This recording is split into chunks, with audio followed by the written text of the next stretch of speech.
It is really obvious to me in today's day and age how many women actually are struggling with fear.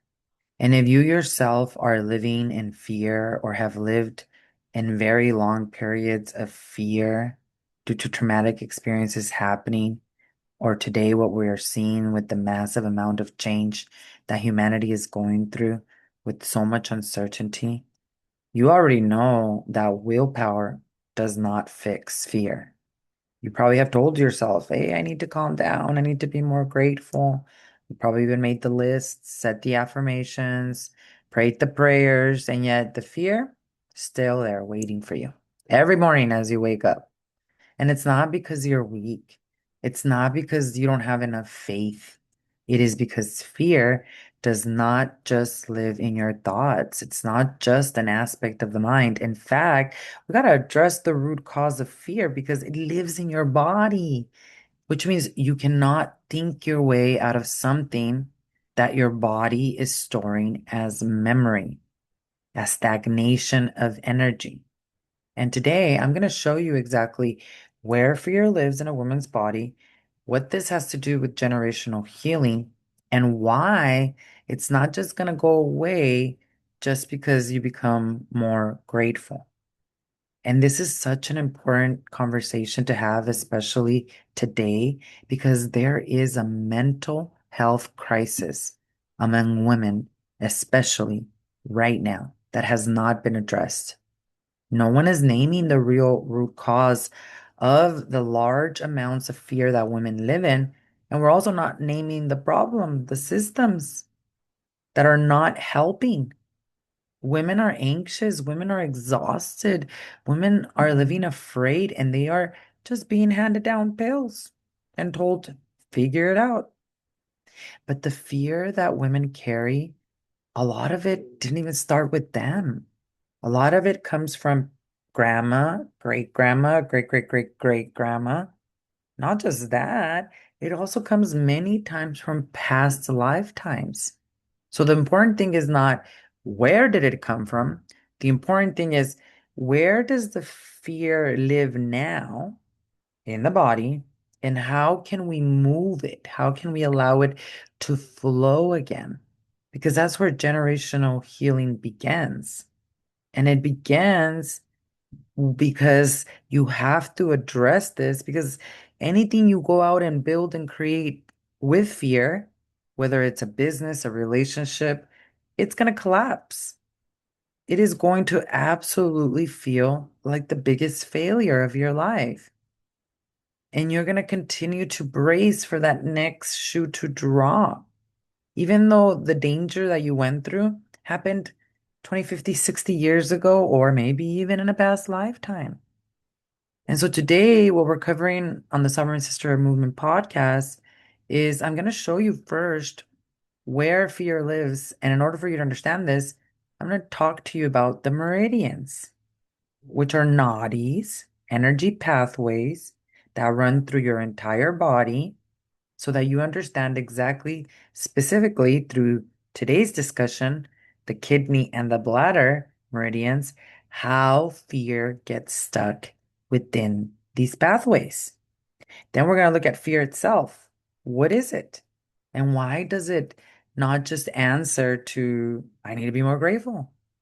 Then we're going to go into the exact organs that hold fear in a woman's body. And I'm going to give you some solutions. How do we allow fear to flow and move so that it doesn't become our personality? So, welcome back, Sovereign Sister, to the Sovereign Sister Movement podcast. I am Veronica Barragan, Kundalini Yoga therapist, and this is the focus and movement of the Sovereign Sisterhood community, which is a woman who is the matriarch, who is devoted to not just evolving herself, because that's what healing is, but also seven generations before and after her. And today, we are going to be addressing one of the most important things that we have to address when it comes to the generational healing journey, when it comes to self-realization, which is ultimately why you even incarnated here, which is fear. So, in order for us to understand this, and in order for you to also get rid of all that shame and all that guilt that comes with it, we're going to talk first about the meridians. And we're going to talk about the meridians from a perspective of Kundalini Yoga therapy, also from Chinese medicine, so you understand why willpower will never be enough in order for you to release the fear that becomes stuck in your body. So first and foremost, meridians. What are meridians? So your body is not physical matter. It's pure energy. And it is run by what is known as rivers of energy. And that energy is emotions, energy in motion. It is also prana, life force energy that you actually can work with to increase, to stabilize the nervous system through Kundalini Yoga practices. The pranayama breathing that we do allows us to keep the rivers of energy flowing because emotions are not the problem. Okay. Every emotion is valid. It is a sign of that moment in time and space, not of who you are. So you have an emotion. What the rivers are supposed to do is they're supposed to allow the emotions to flow through your entire body because it's a continuous loop and to alchemize and process. But that's the problem. With chronic stress, these rivers become clogged up, which we're going to talk about here in a moment. And now the fear, especially, gets clogged up in a specific area of the body, in a specific meridian, and it then becomes your identity, and it then becomes your personality, and it also becomes physical illness. So going back to the rivers, Chinese medicine calls them meridians. In Kundalini Yoga therapy, we call them nadis. And there's actually 12 main ones. And each of these meridians, they actually are connected and feed an organ. So when you're having a liver problem or a kidney problem, we work with the meridians as a Kundalini Yoga therapist, meaning what are the meridians that flow through that organ that we can bring motion and movement through chanting, through pranayama, breathing, through the way you position your body or hands, which is known as mudra. So they flow through your whole body in one continuous loop. Your veins carry the blood, and these pathways carry prana, life force energy, feeding your organs, also helping you move the breath of life, which is life force energy. Now, the most important part about all of this is that every time you breathe in, your breath like literally pushes prana through these river meridians. And your breath becomes like the current, right? And that is why the way that you breathe reaches every organ you have or not. Because if you've lived under chronic stress that has turned into complex post-traumatic stress and there hasn't been inner somatic movement, there is stagnation. But that's also why pranayama, which is the science of breath, is medicine in itself. You got your own medicine cabinet inside you, sister. And this medicine is what travels through your entire body. So your healing, which is evolution going above patterns, is like literally connected to your next breath.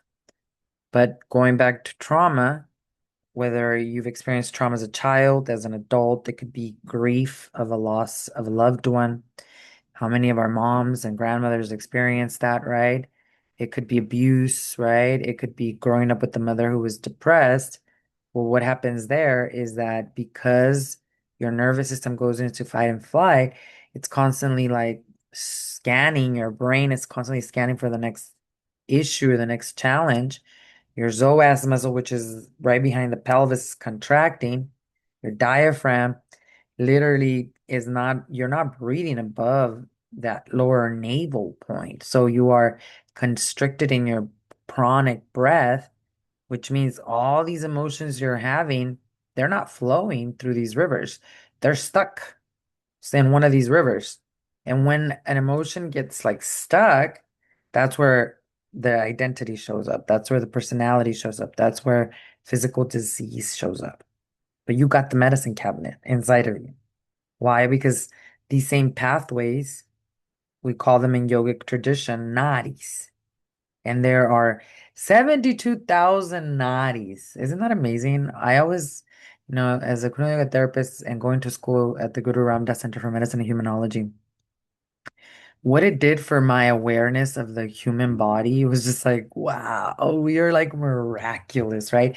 It's just like you were given this really advanced technology of your nervous system, of your brain, of your body, and like no one told you about it. And here we are now. Why we have so many issues evolving, right? And that's why breath and pranayama and life force energy is so crucial. This month inside the Sovereign Spirit Sanctuary, we're working on the eighth body, the pranic body, which is connected to the mother line and my own personal experience of generational healing, which also I wrote about in my book, Tending the Ancestral Garden, which you can order anywhere books are ordered, or you can go to my website, tendingtheancestralgarden.com. Chapter 7 is the pranic body, and it is all about also the mother line. And when we ourselves have grown up in these situations where our moms were depressed themselves, and our nervous systems by science are supposed to co-regulate with our moms in order for us to feel safe. But if she was in fight and flight and she was stressed out and depressed because of the trauma she went through, because the body's going to remember, you can't just talk your way out of it, and we didn't co-regulate, then we really go into survival mode where we don't know how to breathe. Our breathing becomes very shallow, or we're constantly scanning and we're not present. So then what happens? We are depleted in prana, we are depleted in life force energy. And because we're depleted in life force energy, we're constantly living under stress, which is like high levels of cortisol and adrenaline. Then these meridians, these nadis, are not receiving that flow. They're literally just becoming stagnant and stuck. And the thing is that when this happens, that's when we start to feel other physical symptoms and disease. And so in Kundalini Yoga, we called them nadis, 72,000 of them. Three of them matter the most that we discuss and study a lot in Kundalini Yoga therapy. Ida, which runs on the left. It's a cooling energy, kind of like the moon. Then there's Pingala, which runs on the right, and it's warm like the sun. And then there's the Shushmana, which runs straight up the center of the spine. So notice how there's like three very important aspects of these nadis, just like the Holy Trinity, right? The Father, the Son, and the Holy Spirit. And you see this, the Holy Trinity throughout all of pretty much creation. Same thing with you and your body, right? And these nadis, three major one. And why is this important to you? Because these pathways are where your emotions actually move through. Your fear, your anger. We're going to talk about resentment and next week and forgiveness because it's not willpower to forgive someone. It's energetic. It lives in your body somewhere. We got to release it, right? And when you understand this, you stop believing that all of a sudden why you feel all this dread is just random. Or you stop believing that you're just broken. You stop believing that this is the way life is. I'm just gonna always be afraid. Fear is not the problem. And we'll go into that today because fear shows up a lot of the times when we're growing. But if you don't know how to discern between false evidence appearing real, I'm growing and expanding, that's why this is showing up, versus this is my brain and nervous system telling me a story of something dangerous happening because of what happened to me when I was a child, what happened to me when I was in the womb, and as an adult in my past lifetime. Now we got a problem. Now we don't have the capacity to deal with the fear. So the fear is not the problem. The situation is the capacity. And the capacity lies in the meridians. Why? Because the meridians, these pathways, they come in pairs, and each pair is built on this yin and yang energy. Remember, yin and yang are the two halves of one whole. Yin is the still receiving cooling side energy. Yang is the moving, active, warming side energy. It's not that one is better than the other. A healthy body needs both in balance. The same way you need both rest and action to live well. The same way that cortisol and adrenaline are not bad for you, but when your nervous system, because cortisol and adrenaline are telling you, hey, there's a lion right there, it's gonna eat you. And you're like, oh, dang, I better run, right? But the problem is that when we go through trauma, we stay in fight and flight, and we're constantly in adrenaline and cortisol. And that's what is becomes very toxic. It's that 24/7 uh, roller coaster that we're on. Your body was made to feel the adrenaline and cortisol and reset and repair itself. But when you've experienced trauma, it creates post-traumatic stress that if you've experienced many experiences of trauma and then it was a lifetime, then it turns into complex post-traumatic stress. And if it turns into complex post-traumatic stress, now we're talking about some bigger issues here, right? So with the yin and yang energy, every organ has a partner, one yin and one yang.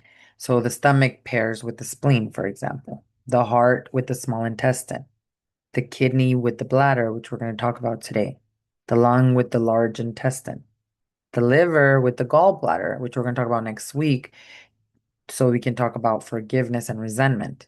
And then there's the pericardium with the triple warmer.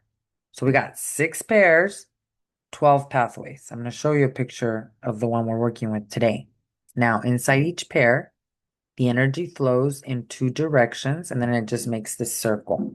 So one pathway carries energy like up the body and its partner carries it back down. So the current never stops. So how cool is that, huh?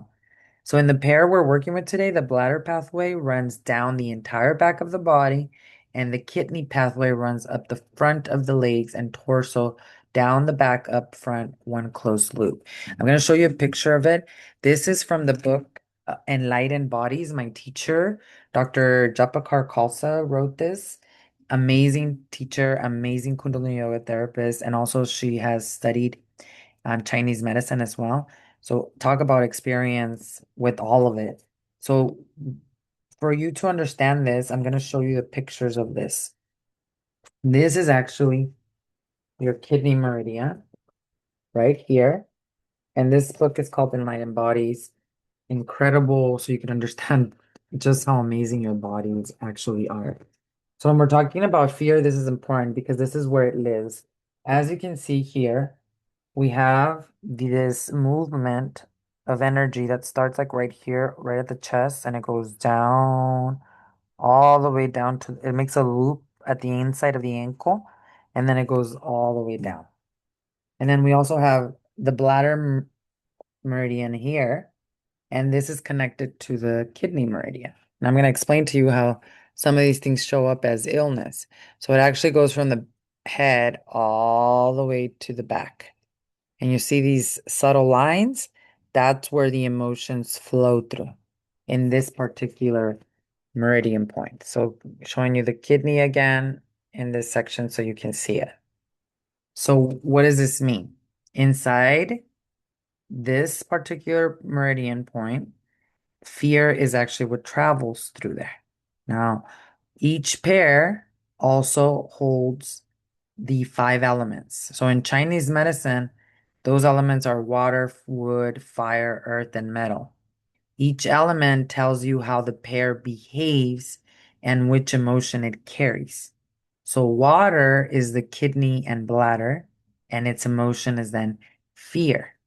Wood is the liver and gallbladder, which we'll talk about next week, and its emotion is anger and resentment.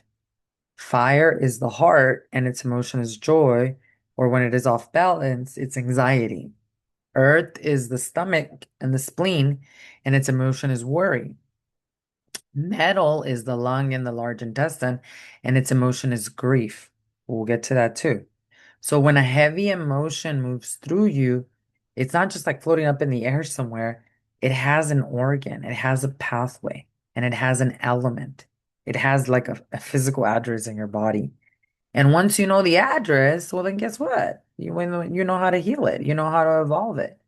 And then there are 2 main pathways that are the most important ones that you do need to know about because they are where the generational healing happens. And we're going to address these 2 particularly also so you understand them. And they are known as the governing vessel and the conception vessel. Now, the governing vessel runs up the back of your spine, and the conceptual vessel runs up the front of your body. And in Kundalini Yoga, These two together are the central channel. That's the Sushumna. That's where the road, where the awakened Kundalini energy travels up the spine. And it doesn't travel up straight because that can be felt as psychosis. It can be felt as, and psychosis is not bad. Psychosis, there's a scientific study that shows that when people move beyond psychosis, and there's a lot, psychosis is a symptom of something that is happening in the nervous system and in the brain. And it can be equated to a lot of, we're going to talk about this with the recent case here on the podcast, can be equated a lot with illusion, seeing visions, illusions, hearing things, and things of that nature, right? Many times the energy travels from the root chakra through the Shushumna up the spine very abruptly. That's not the way it's supposed to travel. It's supposed to travel like a snake in zigzag. But when, for example, somebody remembers a traumatic experience, like you went through something really traumatic as a child, your subconscious mind did an amazing job of making you forget. And then all of a sudden you're an adult and something triggers that memory and then you remember. That can cause the energy to just go right up the Shushmana. And all of a sudden you are experiencing the things that people might call psychosis. Also through rigorous spiritual practice that can happen. Sometimes it's just very random. You could be an atheist and your energy could just open up because basically your subconscious mind is like, I'm done. I can't continue to play this facade, which is why people call that also the dark night of the soul. You're so far away from your true light that like the darkness hits and then something happens, right? Like an illness, a divorce, or something tragic happens, right? So that's the Shushmana. And we're going to talk more about this because there is a scientific study that proves that they looked at these cases where people were having what you would call in the West a psychosis. And they looked at the ones that were able to transcend it and come back to their bodies and heal and actually become incredible leaders from it versus those that were still stuck in the system of basically mental health institutions and pharmaceuticals and all these different things. And the only difference was what the family and that person believed about what they were moving through. In indigenous communities, you didn't see that person as some crazy person who needed to be locked up. If they went through these hallucinations, if they were dissociation to personalizing, the community gathered, they did ritual with around them. They honored them. They held them in space and they did not judge them. They did not think that they were possessed because there's a lot of religious stuff that makes people think, oh, that person is possessed and they got need an exorcism and all this and that and that and that. That belief, that context that something's wrong with the person is what prohibited the person from healing. Versus if you understand what's happening into the nervous system and brain, which I always did because I researched it a long time ago when I was going through my own spiritual awakening that I thought was a psychosis, except mine was not extreme like that. Mine was not to the point where I was seeing things or hearing voices. I was definitely seeing things in meditation, like deities and like connection to the divine, but not to the point where I know, and I've worked with many women who literally have lost sense of their body, who have never practiced yoga before, and they start to get into these yoga mudras and poses. So I know how serious this can be and how debilitating and how scary this can be. But why I'm telling you this right now, especially with the Shushmana, is because this can happen spontaneously. You didn't cause it, you didn't force it, you cannot force it, you cannot make it a goal. It's like a natural byproduct of your evolution. And that's why we have to understand it better. Now, we're going to talk about this particular case that's happening right now that really brought this more to my attention. But I need you to understand this first so that you realize just how powerful your body is in healing itself and just how amazing it is to learn to surrender versus to get in the way. So the Shushmanam is that center point, right? And the flexibility, for example, of your spine, when you practice spinal flexes in Kundalini Yoga, or you do cat call, cat or you do the cat cow position, or you're rolling on the spine, or you're chanting, your tongue stimulating the roof of your mouth, you are moving energy, especially through these two main channels, the conception and the governing vessel. And those are so important because they're the main channels, that awakened energy then travels through there that allows the rest of the channels to receive it as well. And the thing about this also is that in Chinese medicine, these two vessels carry what is called ancestral energy, and they're tied to the spiral of your genetic code. That channel running up your spine carries the energy of the woman who came before you, and it touches the very code your body was built from. So when we're talking about fear, your mother's fear, whatever she went through, your grandmother's fear, the fear of every woman, they literally live in this patterning of energy. It's passed down into your uh, body the same way that the color of your eyes was passed down, the color of your hair. And that's why you can not only heal for yourself, when you clear this fear in your own body, you stop that pattern in the entire lineage. And every generation that comes before you and before you and after you are healed, because time and space do not exist in consciousness. In the Akashic records in the quantum field, your ancestors still exist as essence that you can still connect to, by the way.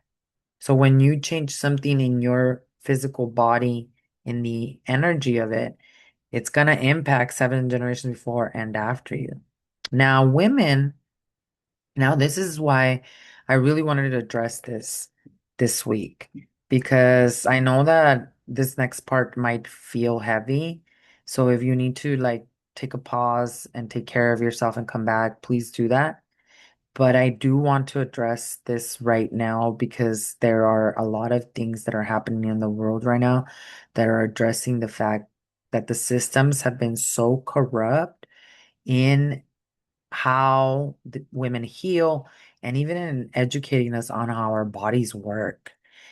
I think as women, we expect ourselves to just be happy 24/7 and be grateful.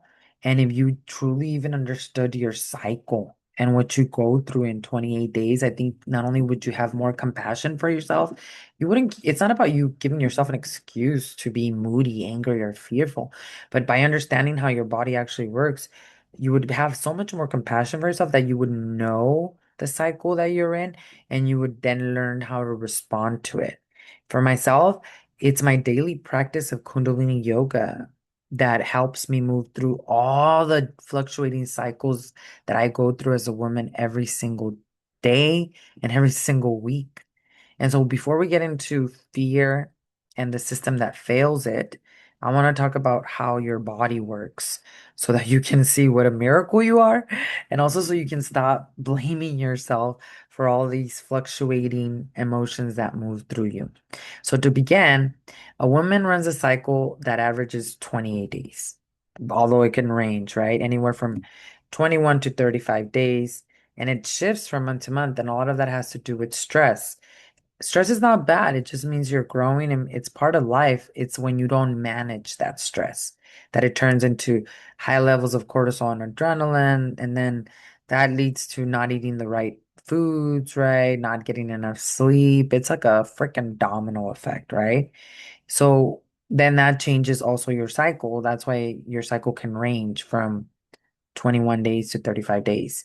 And inside that cycle, you move through four different phases, and each one in your body composed is comprised of a completely different chemical recipe. The chemistry is completely different.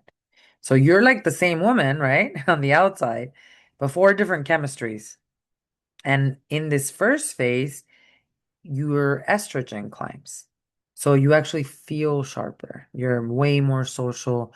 You sleep better. You have a high tolerance for pain during this time. And that's awesome, isn't it? It's a pretty good stretch. But guess what? It only lasts about 1 week out of four. Why? Because then comes your peak. And this is your best mood. This is at your highest confidence. And and this is like so amazing, right? You feel amazing. You're gonna conquer the world, and yet it lasts for 24 hours. That's it. And you're like, why can't I just feel like this every day? Well, because that's the second cycle. It peaks. You're at your best mood, 24 hours. Now, after that, your estrogen as a woman and testosterone can drop as much as 85% in the third cycle. So, in about 48 hours, you went from super high, I'm the king of the world, right? To now 85% drop in estrogen. What does that mean? Drop in testosterone. Why do I feel like I'm falling apart now? Why do I feel like a hot mess? I mean, for a man to feel a hormonal drop that steep, he would have to age more than 100 years across a single weekend. Crazy, isn't it? Then, a few days before your period, progesterone fails. And that's your second crash, on top of the first, by the way. So, for about 10 days a month, your brain is going to read someone's neutral face as unhappy. And the mirror is going to show you a version of yourself that's your own chemistry is distorting. And you usually know it's happening, but you can't stop it. Knowing that it's happening, it's not just going to switch it off. You try to do that. You try to do that 400 times a day. Try to do that 400 times in your entire life. And then, on top of this, ladies, if you've carried a child, your blood volume nearly doubles in pregnancy. Your heart works to 50% harder for 40 weeks, and your brain structure changes permanently. This is having a baby. And I'm addressing this because postpartum care, menopause care, all these different things, no one talks about. So then you give birth and you're left with the wound inside of you the size of a dinner plate that no one talks about. I remember with my first son, I definitely did not have postpartum depression. With my second son, I had the worst postpartum depression and I didn't even know I had it. And I just told myself, you are so ungrateful. And during that time, I remember my stress level was very different. Obviously, with my first one, I was 17, right? Fully in love. Not that I wasn't in love in the second one, I was. But with my second one, there was so much more stress with the house. We had a mortgage. I was in my early 20s. We already had a mortgage. And yeah, we did have stress with our first one because we were so young and we bought our first little place and all that. But I think we were so like in love and naive that that helped my hormones in such a big way. Even though I didn't plan my son at being pregnant at 16 and 17, for some reason that love and that union was more than enough. Or maybe because I was also younger and my hormones were at a better shape, right? There wasn't that allostasis load, right, on my nervous system. Where with my second one, 7 years later, I was 24, which is still not old, right, to have a child. It took me 3 months to get pregnant, which I thought was a long time. I was like, oh, great, I'll never be able to get pregnant again. I had struggled also with ovarian cysts at a very young age after I had my first son. I even had to have an emergency surgery because one of the cyst actually ruptured suddenly in the middle of the night. During that time, I was going through so much stress, I still remember. And it's, of course, understandable. Now I can put the two and two together of what I was going through and why that occurred. Then with my second son, postpartum depression for sure. Since the minute I had him, I had no sleep. I remember my mom would and my husband, because my husband was supportive, but he had work and I had, I think, 6 months off versus him who didn't have any time off of work and he still helped me. And my heart goes to all of women out there because I cannot say that about my husband. He absolutely was very involved and he helped. And even with that help, my mom would find me. She would come visit and the baby would be asleep in the crib and I'd be rocking back and forth thinking I had the baby in my hands. So I was going through major postpartum depression. I didn't feel safe. I was worried all the time. I thought something was going to happen to the baby. I kept checking on the baby to see if the baby was breathing. I was a disaster. My hormones were completely out of whack. So what did I do? I coped with it with alcohol. That was the only way that I knew how to deal with it. How many women go through this postpartum? It's not willpower. Your hormones are literally completely out of whack and no support. Not only that, as a woman, we kind of feel bad for asking for help. We should just be grateful that all we get to do is take care of our baby. And that's a problem. And then we don't even talk about menopause. Now, I've practiced Kundalini Yoga since 2017, so I have had a daily practice since my mid 30s. So when women come to me and I hear all the atrocities of how they're feeling because of perimenopause, which a lot of people say it's 4 to 10 years of change. And then you got menopause. When they tell me I cannot relate personally because I've taken care of my nervous system for that cycle to occur, but it is so common because for 4 to 10 years of change, you're talking about 34 recognized symptoms that people are now talking about when it comes to menopause. Most of what she was never even warned about. And then menopause comes, and that's a completely different journey, which I'm learning more and more about, where the ovaries are not communicating with the brain in the same way, but the ovaries don't go dead and stop working. Actually, the ovaries then serve a very important role in the immune system. So you getting your menopause or going through menopause, ladies, is a graduation. It's an initiation into being that matriarch. And we don't see that as women. We don't see it as getting older as something amazing. And we definitely don't feel it because of what's happening in our bodies. Now, why do some women struggle more with menopause than others? Well, it depends on generational trauma that they have dealt with or not. It depends on stress levels. It depends on so many different things, right? But the number one thing is generational trauma. So holding that, you know, we also have to think about what happened with our parents and our grandmothers and great grandmothers. There was a story that I heard that I could not believe. And I always thought we have it bad as women nowadays. Like, there's definitely a struggle in the mental health system. But let me share with you this little story about what used to happen to women in the 50s and the 60s. In the 1940s and 50s, American doctors performed what is known as the transorbital lobotomy on tens of thousands of women. Most of them were housewives. And what was the crime? Being unhappy. So a husband would drive his crying wife to the doctor, and she would come home changed forever. Our mothers and grandmothers did not struggle less than we do. Do you understand what a lobotomy is? A lobotomy is like them scraping the inner side of your eyes and the brain part. And then they got sent home with their eyes covered, and then they were expected to cook dinner that night. And what it did this create as a program? Here's a consequence of you asking for help.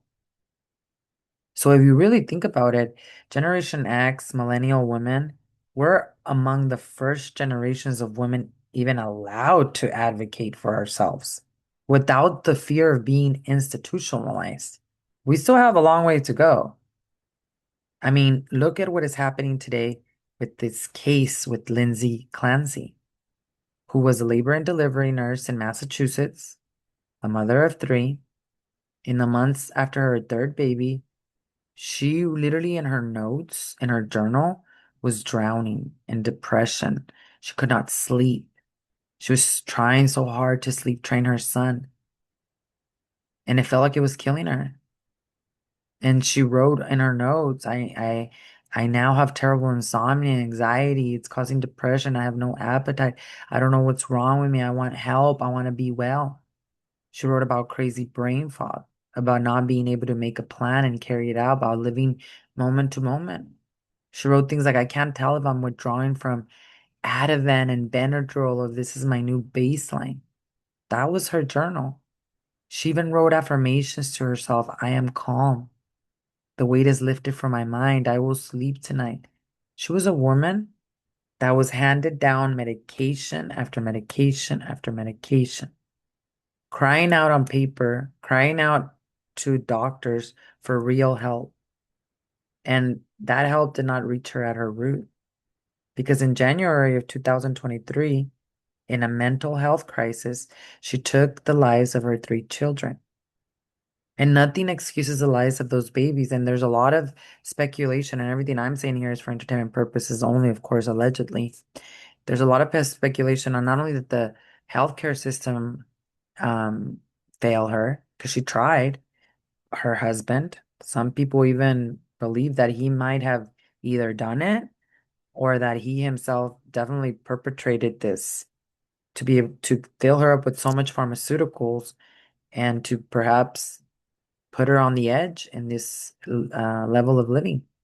And there's a lot of reasons why this story is so relevant right now. Look, this is not the only time it happens. We recently had a story of an African American woman where it's same thing with her, postpartum depression, and she ended up hurting her children. And nobody had compassion for her. They have compassion for Lindsay, and I have compassion for all women. But nobody had compassion for this African American woman. They sent her right to jail. No one's called out the system. No one.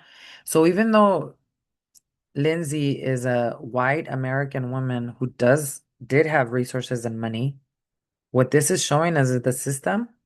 It used to fail only the poor or the underserved or the brown people, right? That was almost like done on purpose.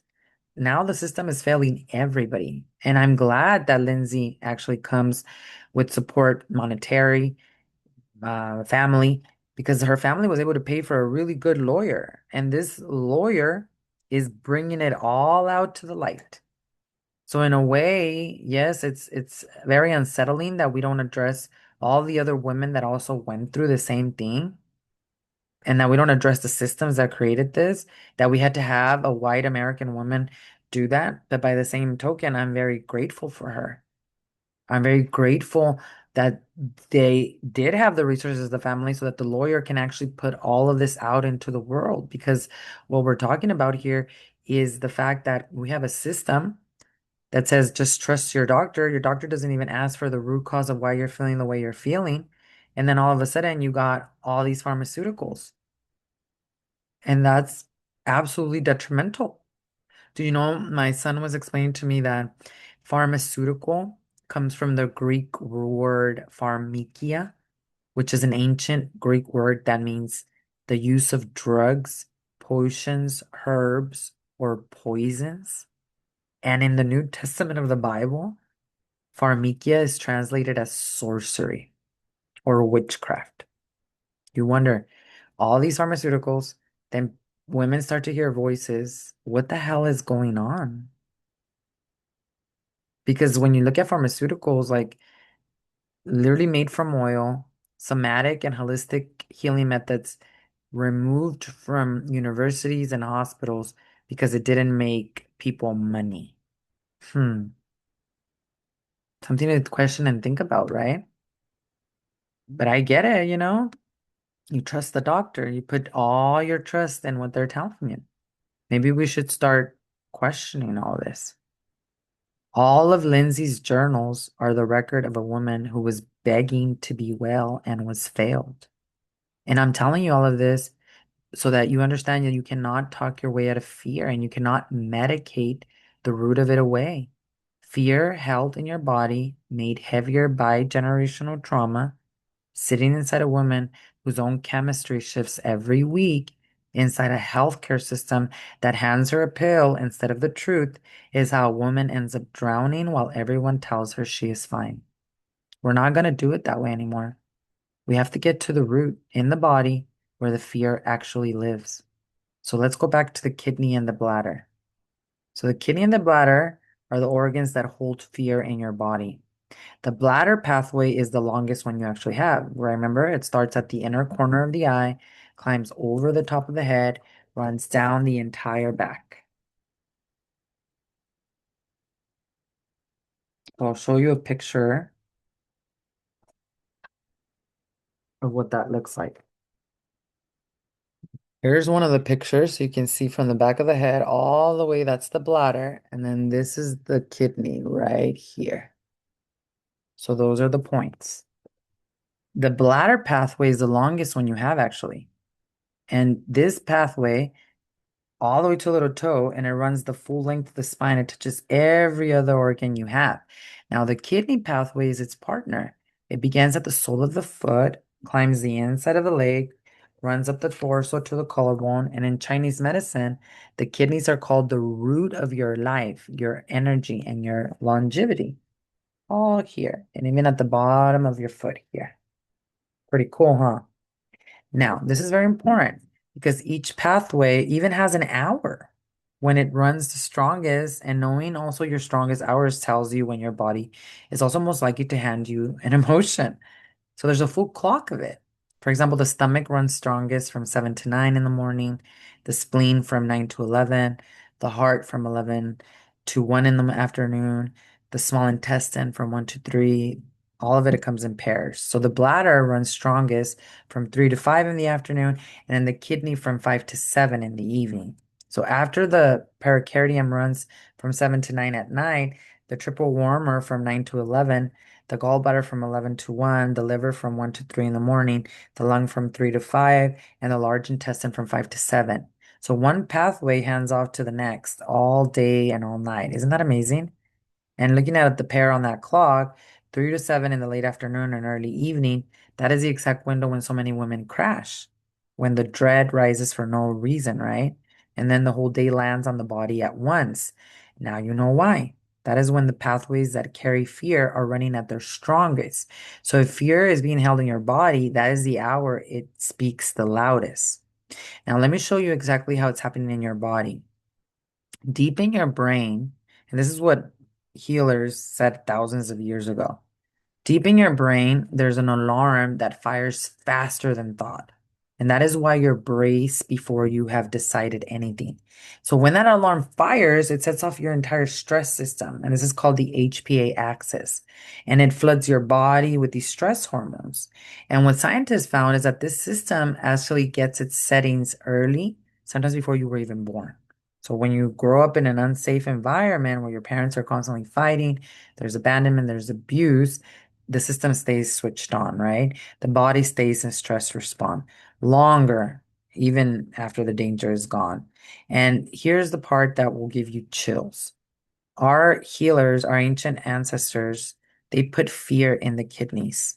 Modern medicine shows us that your adrenal glands, which are the glands that make your fear hormones, cortisol and adrenaline, they sit directly on top of your kidneys.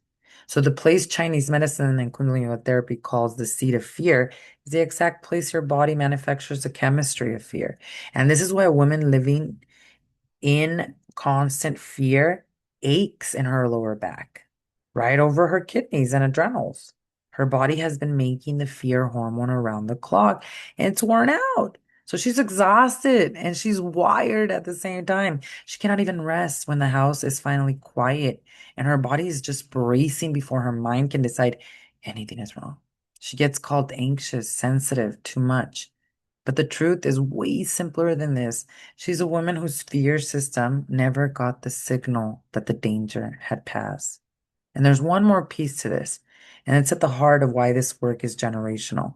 In Kundalini therapy, we understand, and in science, we understand that there's two kidneys. And these two kidneys actually hold two different kinds of energy.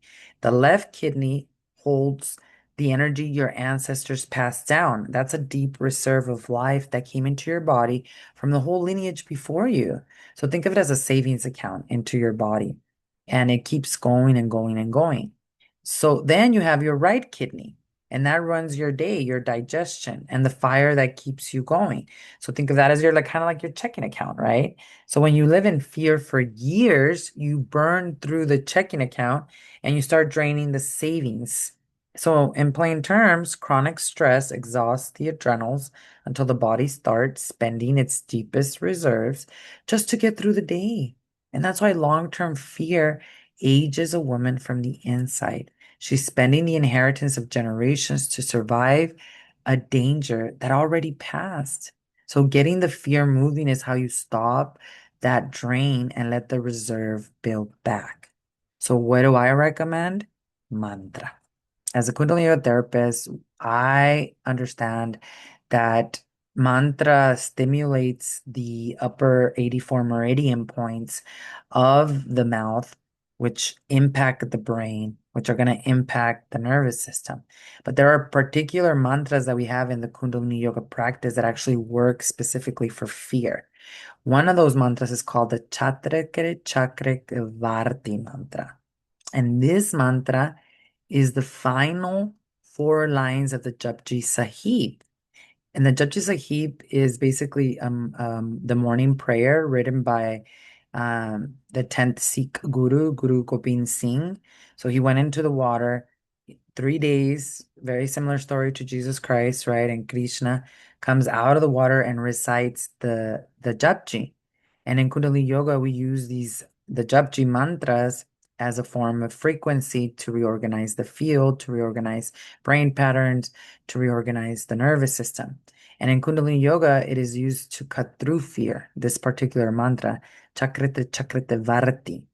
And this particular mantra is actually what it means is pervading in all four directions, the enjoyer in all four directions, self-illumined, beautiful, united with all, destroyer of the pain of birth and death, the embodiment of mercy forever within us, the everlasting giver of unbreakable power.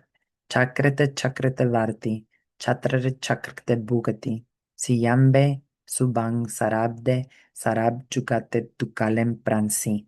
Tialang sarope sada angsange abangange pibutai. This is known as Gurmukhi. It is a sound frequency. And what it does particularly, it actually removes fear.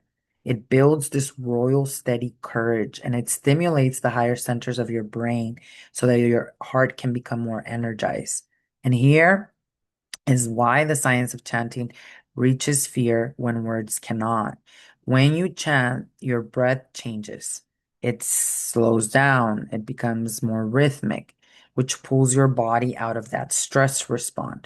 Your tongue, again, tapping on the roof of your mouth, which is where the central channel ends, stimulating the meridian points connected to the brain. The rhythm itself calms the nervous system, so you're not talking to the fear. You are changing the state of the body that is holding it.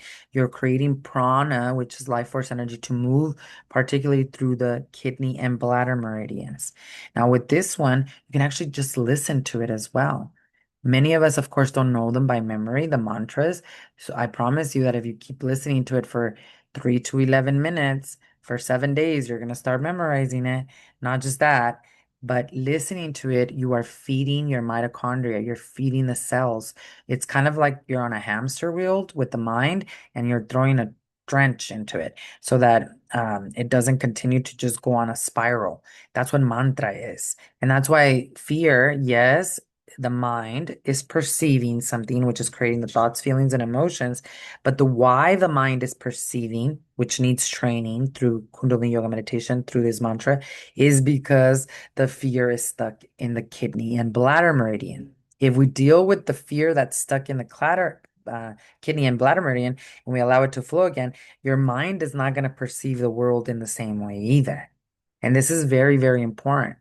Now, I also want to share with you from the metaphysical standpoint what this is all about. Because when I look at fear from the Christ consciousness perspective, I look at what the teachings of Yogananda, which is a great teacher of mine, of the science of yoga, of Kriya Yoga, talks about when it really is relatable to fear. And what he said about fear, I could not agree with more because he taught that fear is a illusion, it's a delusion. And it actually comes from the untrained mind, which is your ego, attachment to the body, which is basically a false identity. So it's the mind believing it is only this fragile physical form and bracing for its pain and its failure. When you've been through a lot of trauma, you don't know how to live because you're living in survival. So you're very much afraid to die. So you find your worth and identity in the physical body. And that's the whole thing, that instead of living, you're constantly afraid of dying. And that fear drains your prana, your life force energy. And it's going to weaken your will to live, which is ultimately what depression is. And a weakened will is only going to draw to you the very thing that you're afraid of. So fear is not just uncomfortable. It runs your life. And Yogananda said, in order for us to shift our attention from this fragile body identity and onto God, we got to learn to breathe again. And that's where the Kundalini Yoga meditations come into place. Because if you're breathing rhythmically present, then guess what? You're going to build an unshakable courage from the inside, not the outside. And this is the whole reason we work with prana. Like I was talking to you this month in the Sovereign Sisterhood Sanctuary, we are working with the pranic body, which is the eighth body. There's specific meditations and kriyas that work with the pranic body for those of us that have been depleted and living in a drought. And the connection with that is that we're also hosting or on a journey of a tribute to the cosmic mother, the divine source of prana, because there are three aspects of God. Well, the Holy Trinity, but the two aspects of God are the feminine and the masculine. And the feminine aspect of God is the one you actually talk to here in prayer. You might call it the Holy Spirit. So what you're doing with working with these meditations and kriyas, you're training the mind so you stop identifying as a body and you're filling yourself up with so much prana, which is God filling up your cells, that fear has to lose its grip because you're perceiving life completely different. And it's not something you achieve by trying harder. It's actually something you receive by coming home to yourself, by coming home to your devotional daily sadhana. So there is a metaphysical component to this, which is the mind, but you have to work in conjunction mind and body and soul. You can't skip over. That's exactly what a holistic approach is all about. So I know we covered a lot, so I'm going to summarize what we covered so that we can go back to the specific points in the podcast where maybe you need to reiterate a couple of things. Number one, your body is run by pathways of prana called meridians or nadi, and your breath is actually what moves and creates flow. And they come in pairs of yin and yang, and they flow in a very close loop, and the channel up your spine carry the energy of your ancestors, which is known as Shushmana. So today we looked at the kidney and bladder meridians, the pair that holds fear. So you go through a fearful experience. That fear is supposed to move. For some of us, it got stuck. And we saw the meridians. We saw the meridian clocks. We saw when they run the strongest. We saw when they're crashing the most. So you can understand yourself. We even looked at the cycle of a woman so you could stop being so shameful and start accepting the power within you, God, right? We looked at your cycles. We saw how chronic fear drains the deep reserves you inherited from your lineage. We also talked about a mantra, which I'll also link below here that you can listen to through meditation when you're falling asleep, that you can chant that will support you in this to move fear out of the body. And we looked at the metaphysics of it, the Christ consciousness, the mind part, right? What Yogananda said about fear being a delusion. Now, what I would love for you to begin this week to help support you is number one, chant or meditate to the Chatrit Chakravarti mantra. Now, I would recommend that you do this for 40 days, especially if you are living in a lot of fear, because we do want to create that nice flow in the kidney and bladder meridian, and it requires repetition. You can fall asleep to it. You can meditate to it in the morning or in the evening or at lunchtime. You can listen to it while you're washing the dishes, driving, and then you can get into chanting it, but keep it for 40 days. Number two, you don't have to carry all this alone. Come into sisterhood. Fear is going to grow always in isolation, and it shrinks in a circle of women who have moved beyond it and who are not ashamed or guilty by it. So when you sit in circles with sisters who are here to evolve, who are remembering who they really are, it changes the game. And that's what we do inside the Sovereign Sisterhood Sanctuary, which you can join us as well. And number three, tend to your body's water, especially when it comes to fear, ladies. You got to drink a lot of water if you're especially moving through that. And electrolytes are going to support you, obviously. Spring water is the best. Purified white or purified remineralized water is going to help you the most. So you're not taking as much chlorine and fluoride. You can also eat a very high alkaline diet, so you can get heavy on the fresh fruits and the vegetables and any cruciferous grains. That's going to help reduce fear too. You need to also cut the salt down to only healthy salts like Himalayan or Celtic. That's going to help. And also just be very careful with your caffeine intake. Coffee, black tea. A lot of us, it's not even the trauma, right? It's just that we didn't get enough sleep because we're overstimulated and we drank too much coffee. And coffee in itself dehydrates you very much. So just be careful with that because again, if you are adding on to what is causing the fear, if you've already been through trauma and dealt with some fears in life, and then you're not drinking water and you're drinking a bunch of coffee and you're not sleeping, it's only going to get worse and worse and worse. Now, with your practice, you will become more aware of these things. And it's not that you're going to stop because you feel guilty. You're going to stop doing these things because you actually feel healthier. You feel good in your body. You don't feel lost. You don't feel fearful all the time. So, if today has helped you understand your fear more, if today has helped you release the guilt and shame of it, then here's your next step. Sovereign Sisters Sanctuary. That is our virtual community where every single month I walk you through one of the 10 energetic bodies that you are of Kundalini Yoga connected to a generational healing focus. You get live classes from me 3 times a week and also special occasions like the equinoxes, eclipses. We have special ritual for that so that you can guide your body all the way back to sovereignty, to self-realization. So you can heal yourself and 7 generations before and after you. We incorporate both Kundalini Yoga therapy and the teachings of the Christ consciousness as taught by Yogananda and Jesus Christ in the science of Kriya Yoga for self-realization, which is the byproduct of your generational healing journey. So I'm going to leave the information down below in the description so you can find out more and you can join us there as well. I also want to remind you all about our upcoming fall equinox Sangre de Cristo pilgrimage that is happening Thursday, September 24th through Monday, September 23rd. We do have only 3 more spots left, and this is happening in the beautiful Creston, Colorado, Sangre de Cristo Mountains. I have been pilgrimaging to the Sangre de Cristo Mountains since 2013. This is where my spiritual awakening really transformed and took me on my destiny of leaving the industry as a real estate broker for 15 years to now the path that I am very happy to be on, which is as a Kundalini Yoga therapist, assisting so many women in healing not just themselves from 7 generations before and after.